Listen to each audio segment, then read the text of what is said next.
fans, this season on Adventures in LARPing, we're sending somebody to Ireland for extra footage for our show.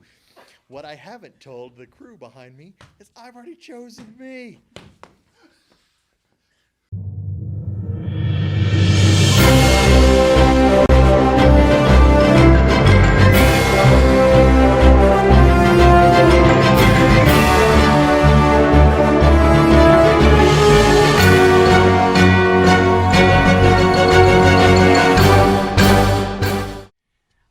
Welcome again to Adventures in LARPing. Today, we're mixing things up a little bit and changing some of our format. We did start off with a nice little news segment and talking about things that were going on in the world of LARP, but as we found out, it's a little difficult sometimes to get information far enough in advance to tell you what's going on. So instead, we're going to have a little bit of a discussion time on some different LARP topics, and I hope that you enjoy it because I can't wait to get started. We've got quite a panel here. I'm Chris Glover, and at the other end, my co-host, Matt Griffith. Hi. And then we have Sean Keyes, who's also with us for Fighting Things. We are joined today by Kristen Hammock, who we got to chat with about a variety of topics and is quite the costumer herself, as well as Lorelei Hutchins of Colony Drop Cosplay. I am going to get that right one of these days, who does quite a bit of costuming herself. And having a big costuming-oriented panel, my question out to the group is, some LARPs have a minimum garb requirement or some basic garb that they expect you to have or not have, and other groups don't. What are your opinions on that? Who'd like to start? Sean? Oh, fine. Well, I think it's just if you're starting out, it's okay to start with the minimum, but as you progress, I think it should be more. See, here's let me throw this at you. When you say that, I know some groups have a standpoint of this is what the minimum is, and some groups even have rules folks that look at you and decide whether or not you can walk onto the field. Yeah. I'm of the opinion that costuming really helps the feel of the particular LARP, but I don't know about requiring certain things. Well, with it, I'm just saying it's just the basic, like even. So what is the basic costuming requirements in Amtgard, especially with the advent of V8 and the look the part bonus? Pretty much, it's the minimum is still the little sash of of the color that you're gonna go and play as. For the look the part, it's pretty much just making like the outfit and looking like you're gonna portray that class. Like for a wizard, it'd be kind of like a mage's kind of robe type of deal. For a warrior, just plate mail or some type of armor over your outfit, and just. And would you expect somebody to have that the first day they came out? No, I would not expect that. I was just thinking like maybe a basic tabard just to say hey, or even I know it's gonna sound kind of crazy, but just a shirt just to see how they what they want to go for in themselves, and then go from there, but not expect. You brought up the Amtgard Sash requirements. I have always hated those. It turns the characters from being classes to being like chess pieces. Yeah. You know exactly what you're dealing with, and even after years of playing, people are still expected to wear this colored sash, even though it doesn't look like it has anything to do with their costume. And they've got an established costume that is appropriate. They still are forced to wear this sash that really bothers me. The designers of the recent versions of the rules in Amtgard seem to be much more rules oriented and less about the feel of the game. So to them, it just simplifies matters. So I can understand where they're coming from and their points, but I agree with you that it does make everybody kind of look like they're video game characters. Like you could click on their title and it would have their class above their name. Well, here's another thing to throw out there. Something I was thinking about in coming down today. If you have a set, especially if you have a listed set of minimum garb requirements, where is there encouragement to do anything but? If, for instance, the minimum garb requires, I know Amtgard suggests you do more than a colored sash, but if using that as an example, if the minimum garb requirements are a colored sash, why would you ever care to do anything but throw on a colored sash? Well, may I? Yeah, go for it. So, we, when I was an Amtgarder, we fixed that by seeding the parks with a piece of really great garb. Okay. We would go to a park, wherever it was, or we would ship them one really fantastic tunic and a pair of pants or something like that, that were of a basic pattern, but that were very well wrought and usually appliqued in some way. And because that guy was walking around in that stuff, it makes everybody else up their game. So you have to find somebody who's willing to lead by example, and then you make them look nice, and then everybody else tries to up their game in response. So, And also there's the award system, which really encourages people to excel in that way. right. If you have somebody, it's wonderful if you have somebody that's leading by example. But if you have a particular group that Or just may or may not, are they, even if they're leading by example, does a group need a minimum set, these are the costuming rules to play at all, or should it just be costuming by encouragement?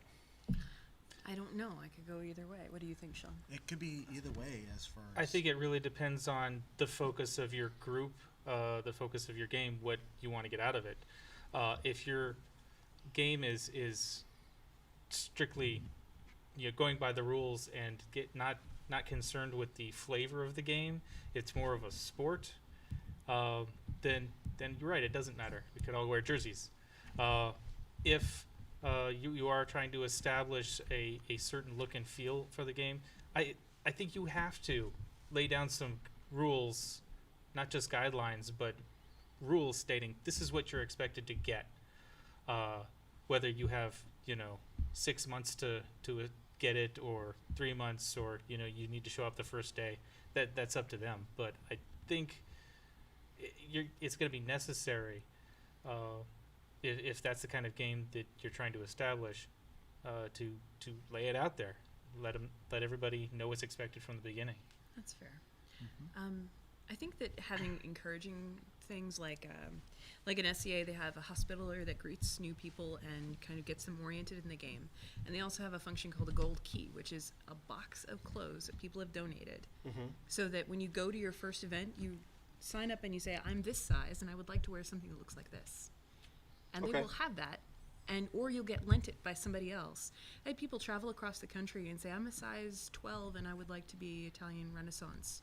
And somebody pulled it out of their closets and just let them borrow it for the event. That's Because wonderful. everybody's interested in making everybody look good. So that encouraging factor, I never felt like when I went to SCA that I had to wear a certain thing. Okay. But I always had people who were like, well, do you want help with that? I can totally help you with that. And I didn't ever feel that way in Amtgard because there isn't a lot of loner garb. There's loner gear, but there isn't loner garb. There's very little on the loader garb because most of us are different sizes, and I hate to. Right. Go Well, with if there that. was more of it, then you... Yeah, you could get more out. You'd have more of that type of aspect. It occurs to me that since Lorelei's here, I can bring up cosplay as a really good example of a game, if you will. It's not necessarily LARP, but the game is dressing up. It is cosplay. Right. So I'm sure people have come to you and said, I like what you're doing. I want to play. Can you loan me something that I can dress as for this this convention? Yeah, and I've done it for LARP as well. My noble character, as you know, part of the requirements was having other tabards and tunics to give to new players. So when the new players came, I could be like, you work for me now. And that was really cool. But with cosplay as well, I do have friends that come to me before a con and they're like, I don't have any costumes. I'm like, come into my closet. But I legitimately have more costumes than I have regular clothes. And half of my costumes are garb. And I will garb out people all the time that I bring to LARP for the first time because I agree that the costuming rules for a lot of games should be in place because it brings us all up. It makes us all look better and it makes the game play better because we're all have that suspense of disbelief. We're all in this together. We're all in these fancy costumes. But not everybody has the ability to make those, especially right off the bat when they're brand new. Sure. So to encourage my friends and other people that want to play, I am more than happy. And I even have garb that I've made for men, for bigger than me, for smaller than me, that I've just made just because, so that I can always garb out people to the same level as everyone else. So the game not only improves, but then they get that experience of wearing that really phenomenal costume. Now they want to go home and make their own, and then I can guide them or give them advice or sell them pieces or whatever. But having that garb to give out to people when you have those kinds of standards, I think is really important. Because let's be honest, wearing a really great costume feels really great. It doesn't matter who you are, what gender, size, shape. When you're wearing a great costume, you feel amazing. So to get people to make their own costumes, I think you should let them wear yours and try it out and get to feel that feeling so they know what they're working for when they go to make their own, especially if they don't know how and they're coming up from the bottom, you know. And I've seen some of your friends come out for the first time when actually dressed out, and it's really exciting. It just occurs to me that using cosplay as an example of creating a game where part of the game is dressing up. You're going out to play LARP because you want to wear this costume, whereas coming out to LARP because you want to throw stick is just as valid, but if that's the only reason that game is there, you won't get the costumes, you won't get the motivation to get them. I love HFS, but I go to HFS to fight. I wear a really simple tunic over jeans and tennis shoes usually, because it's easier to fight in tennis shoes if I'm going to fight all afternoon. But that's not really RP heavy game. When I play in Trader's Crossing, it's a very RP heavy game, and where I do get to fight, I stylize my weapons to even match my costume. My bow is the same color as my outfit. My sword has got I've embroidered my character's initials into my sword cover just to make it all the more fancy, because that game is more about the feel, while at least the kingdom I play in for HFS is mostly, I treat it like a sport. It's a sport where I wear a tunic instead of a jersey. When you said we could all wear jerseys, that's pretty much what everyone wearing a tunic is actually doing. A little bit, yeah. They're just sports jerseys from another era. Well, this has been a great discussion so far. I really like it and would like to continue, so we will all have to come back here and do this again. For the moment, we want to get on with the rest of the show. So in the meantime, if you feel that you have other comments and suggestions and things that you'd like us to come and talk about, feel free to email us at adventuresandlarping@gmail.com, and stay tuned for more of the show. I'm Crazy Carl. Let's end this. Ah! Ah! Crazy Carl's Combat Academy. Good day, everybody. Chris Glover here with Adventures in LARPing. I'm out on the site of Planetfall. The folks we interviewed a little while back, I'm here to see how their game is going. Here are a few clips from the weekend. This is Fuck. You are currently en route to Colony Site Alpha, a fully functional colony with 0 citizens. That's 0 citizens. The colony will serve all your needs. Good day, fellow player. Good day. And your name is? Shiloh Two-Feather. Shiloh Two-Feather. Excellent. So you're out here coming out to Planetfall. I see everybody's getting ready for the day. How'd you find out about it? What made you start playing with it? Well, I found out about it because my friend Good Matt is running the game, and he posted on Facebook, and I was like, you know what, I want to try a new LARP. Excellent, excellent. So you've done some LARPing before then? Yes, I have. I've done a lot of LARPing. All right. Different games, different styles of LARP.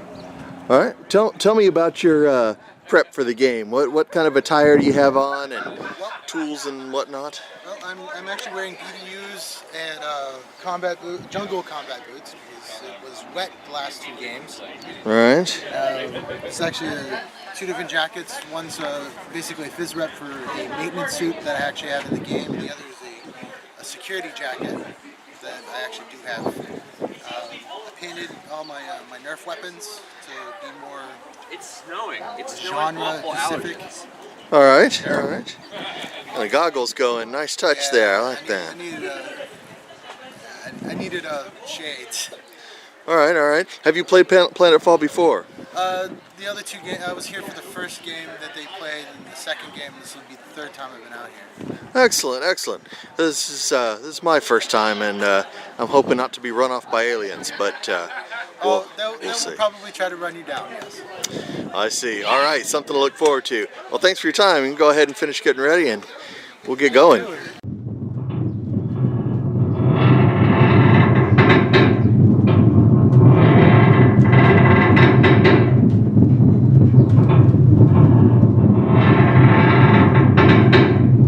Retro Crushers firing in 10, 9.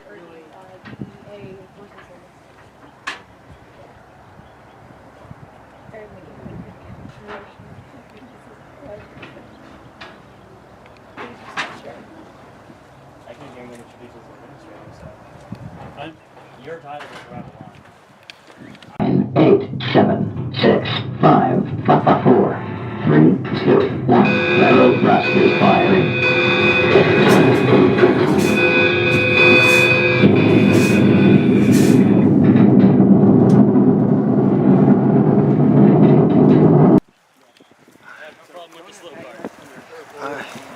There are some actual aliens here. This is some footage. This is the aliens here at Medea. Visions on this. May just say kill the damn thing. You feel like wasting your men's ammo on it? We do have limited resources on that. Well, this one was acting very differently. We were trying to see if we could figure out why. Opening up the chest plate. So, you wanted to learn about clicker anatomy? Ah, yes, first person perspective. Don't touch it with your hands. Yeah, you stay away, I'll touch it. First, there is a chest piece here, but it is easily removed with a regular scalpel or laser scalpel by going around the edge. You see the seam here? Yeah. So, I've already done that, and I'm going to be lifting the chest plate away. Okay? That smells pretty bad. So, you see, here and here, it has redundant organs throughout. It has a closed circulatory system. You can also notice from the underside of the chest plate and here that this creature started out with an exoskeleton, but the exoskeleton has morphed and grown inward, creating an internal skeletal structure. And that's one of the reasons why it has grown so large, along with the extra high oxygen content. A skeleton and an exoskeleton? Yes, the exoskeleton has grown inside. We've known this since day one, Commander. I've told you like 3 times.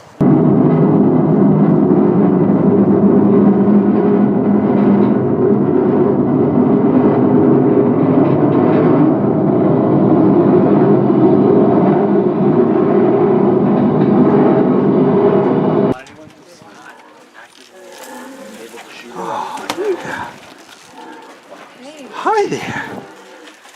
Do you like those? All right. Hi, how are you doing?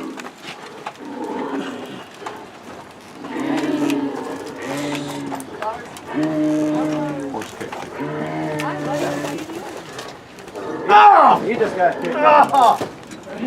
Oh, son of a... Out of there now. Don't shoot.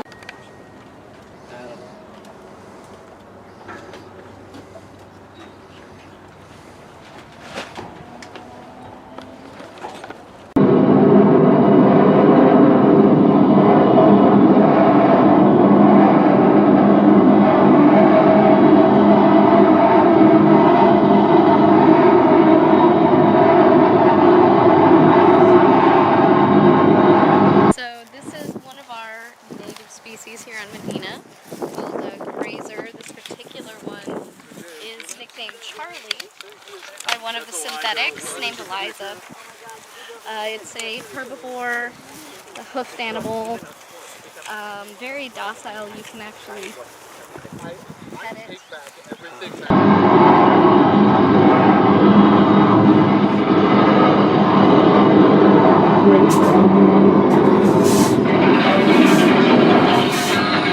Has very detailed technical plans for everything on the Sikander, so we can actually just research that by reading it. So we should be able to find out how well those things were engineered, hopefully well.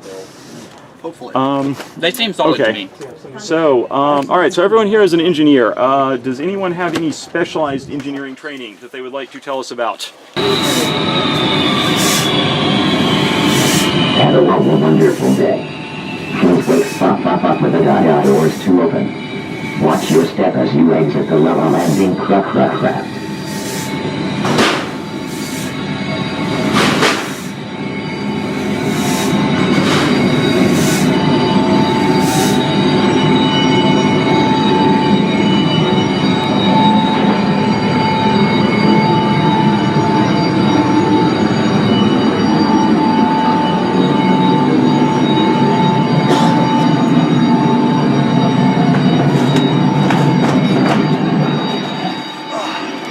It was a pretty darn fun weekend overall.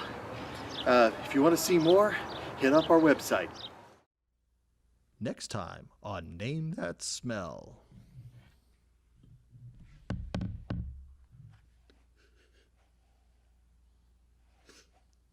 Youth child?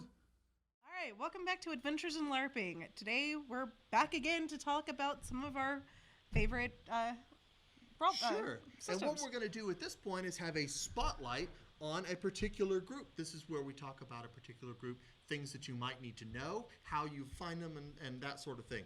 To lead off with, we're going to talk about a spotlight on Amtgard.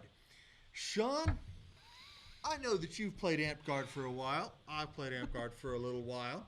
Tell me something. So, for those who don't know, Amtgard is a boffer combat LARP. Main boffer spell Renaissance status, where the wizards, all the spellcasters are in this one too. Right.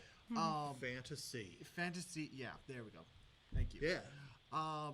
Pretty much the main part. We've just done a rule change, a new version of our rules over to V8, which just shut down all the past ones that we've known or we've come to love, and just restarted everything almost. Right. So the big thrust on Amtgard is that it is primarily a boffer combat system with some folks role-playing on the side, sometimes role-playing in-game, but it is definitely more a combat system. So if you're looking for something that's more fight-oriented, this is a good one for you. And what he says about the rule system, Amtgard's been around for a long time. They've gone through a couple of revisions of their rules, and the latest version, the version 8, if you're needing to look it up, is now available, and it's available online. Yeah, in a PDF form. Oh gosh, I'm trying to remember the website itself. It's on my phone, but we can link it up later. It's a point that it's big enough that it's a point that if you're doing a Google search for Amtgard version 8 rules, you're going to be able to find it.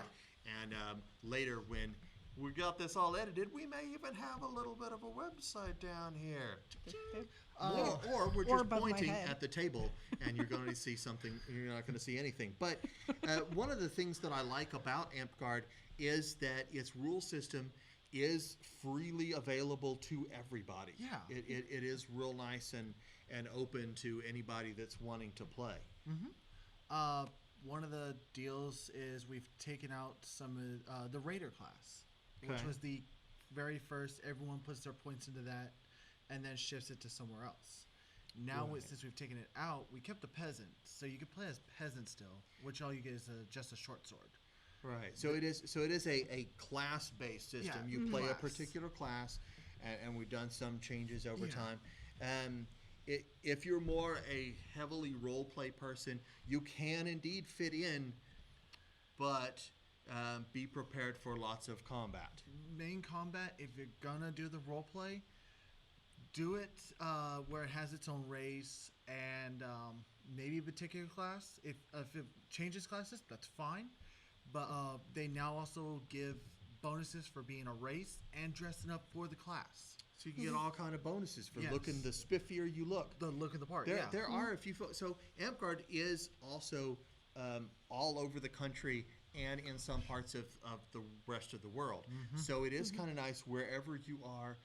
There may be an Amtgard group similar in your location, and if not, the rules are available where you could start one. But being a variety of folks, there are some folks that are really, really good at some of their costuming and looking the part. What are some of the things that you less like about Amtgard? Less like about the Amtgard status is, I want to say your heavy hitters, the ones that your main sluffer type deals, which you're gonna find in almost any of the games. They're the ones that just go around. They you may do a perfectly good shot where it pops and all that, and they just ignore it and keep going. So, for those not into the lingo, sluffer essentially means that is something you refer to somebody who is ignoring that they have been hit. Now, the Amtgard system is a quick-paced combat system. You don't have to worry about hit points and things, which is good. Yeah.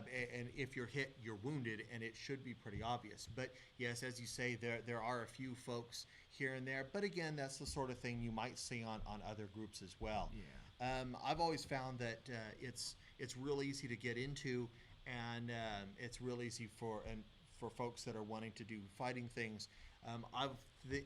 I think for myself that if you really want to get into some role play, there are probably other choices in groups, and for myself that's been my thing. If you want to get more into the story and stuff, there isn't a story going on with Amtgard, but it is available now. You're a newcomer. What can Courtney expect her first time out to an Amtgard group? Based around the park that I normally go to, there's quite a few spellcasters around there. So most of the people would suggest starting out as a monk. At first level, you say no to all verbals that are pointed at you. You can ignore Verbals. some of the stuff. Yeah. Nice. Yeah. Nice. You ignore verbals, and with your hand or your weapon, you can kind of say no to the arrows also. So as long as they hit your hand, bare hand, or weapon, you just say, nope, my monk ability.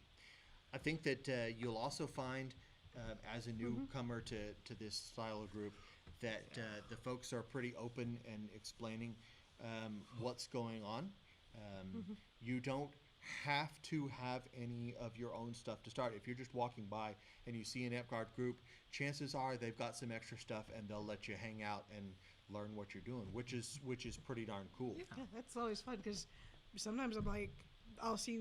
I think I saw one of your groups maybe around one of the local parks where we live, and I'm like, oh, that looks cool. I didn't get the chance to stop by because I was in the car with my parents, but I like being able to kind of like, if I'm walking through a park, be able to find a group and go.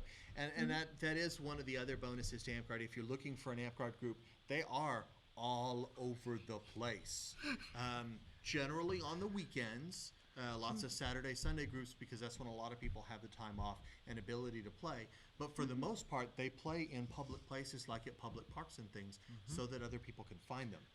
During the week, you may be able to find some groups just practicing, doing some fighter practice, less heavy in the way of costuming, more about practicing for the actual combat itself. But if you have just some time on an evening, it's still fun to go out there and smack some people around. Yep, that's always fun. Let's see. I'm trying to think of like something else. Any questions you have? Aside from what we've already mentioned, what do I need to bring with me? Aside from the obvious bottles of water to an Amtgard session, especially just a first timer. If you have any sort of costuming, it's great to show up that way. But you don't have to. Street clothes are fine when you first start. As it goes forward, Amtgard is, while they do really push, they like to give you bonuses if you dress up well. Really and truly, a lot of the folks that play are dressed pretty loosely. There's just not a whole lot, especially on the field, where stuff gets torn up and worn over a while when they start to do a whole lot of fighting. You're not going to have as much in the way of costuming as you would see at other groups. So definitely, if you're going to wear something, knowing that you're going to do some of the fighting, wear something that can get a little messed up that you're not as attached to.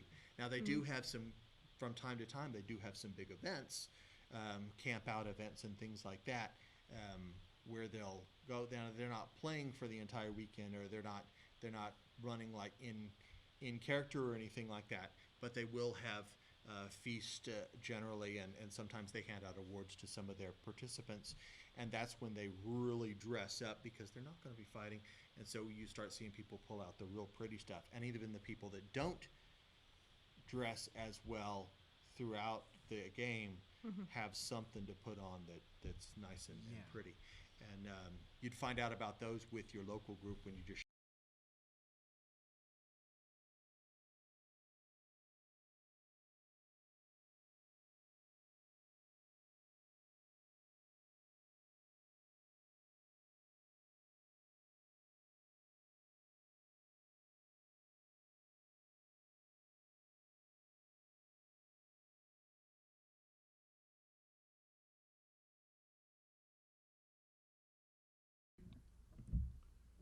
Next time on Name That Smell.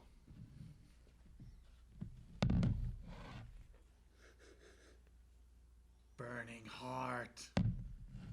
Ladies and gentlemen, when I'm out LARPing in the field, fighting all day long, my weapons will break down. Sometimes I get injuries, and that's when I call on Crazy Carl's duct tape. It's weatherproof, it holds up to the stresses and strains of a day in LARP. I can fix my weapons and my elbows and knees and get back out on the field as fast as possible. Crazy Carl's duct tape for all your repair needs.